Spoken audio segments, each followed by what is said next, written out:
Suspense is building over whom Donald Trump could announce as his vice president. It could come earlier or during the Republican convention next week. Now, clues can be found in invitations sent to people who will be attending the event. What are the invites saying? One says guests are invited to an event, quote, with the nominee for vice president, unquote. So if the invite is saying that, well, put two and two together, we aren't far off from hearing about who Trump will soon pick as VP. So who is Trump's running mate going to be? Let's take a look at some of the names in the mix. First up, J.D. Vance, a junior senator from Ohio. Interestingly, there was a time roughly 10 years ago when Vance was seen as anti-Trump. There's a tweet where he referred to Trump as, quote, an idiot. There are reports of him deleting tweets where he called Trump noxious, even at some point calling Trump America's Hitler. But since then, Vance has jumped ship. He is now a fan of Trump. 2 years ago, he ran for Senate, getting a crucial endorsement from Trump.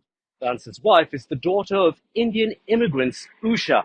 Now, Usha grew up in a suburb of San Diego. She and Vance were both students at Yale Law University. J.D. Vance has often credited Usha for shaping his thinking and career.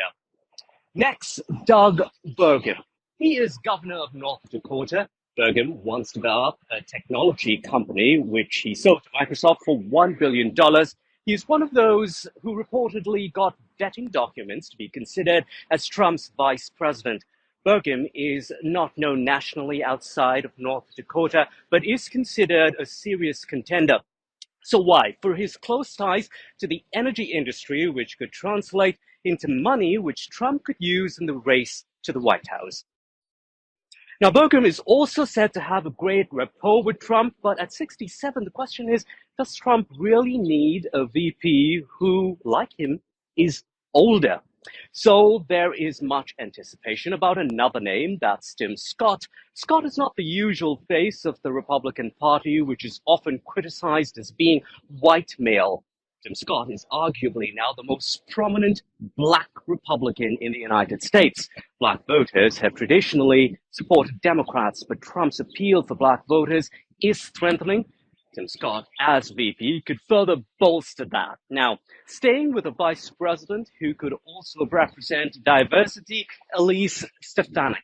Stefanik is reportedly the only woman on Trump's VP shortlist. She is 39 years old and at one point was the youngest woman elected to Congress. She brings youth and could appeal to women voters. Stefanik was once hesitant about Trump and seen as a moderate, but is now one of Trump's fiercest defenders on Capitol Hill. Another name, Marco Rubio. Rubio is a senator from Florida. There was a time Rubio and Trump hurled personal insults at each other. Trump called Rubio Little Marco because of his smaller stature. Rubio hit back, commenting on Trump's small hands, which was intended to question Trump's manhood. Marco had said, quote, you know what they say about men with small hands, unquote. But that time has long passed. When the two men were bitter rivals in 2016, now Rubio endorsed Trump earlier in the primary, quite early on. Rubio is the son of Cuban immigrants. He speaks Spanish and could help with Latin voters.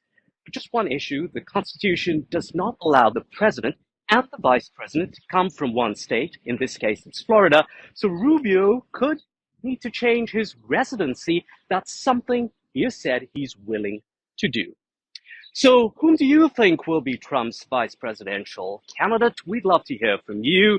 Who has the most chances from our list, and whom do you think we should have included? You know what to do. Leave your comments below.